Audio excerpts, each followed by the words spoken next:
नैवेद्यान् निवेदयामि ओम शांति शांति वाक्य ओम श्री गुरुभ्यो नमः अक्षता पुष्पम अक्षता तगोळ्ळि हंगे निंत्ಕೊಳ್ಳಿ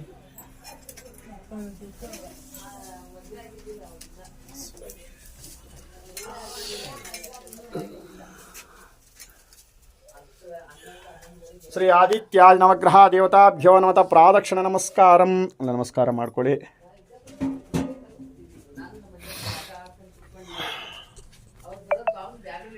ಯಾನಿ ಕಾನಿ ಪಾಪಾನಿ ಚಾಹಂ ಜನ್ಮಾಂತರ ಕೃತಾನಿ ತಾನ ತಾನ ವಿನಶ್ಯ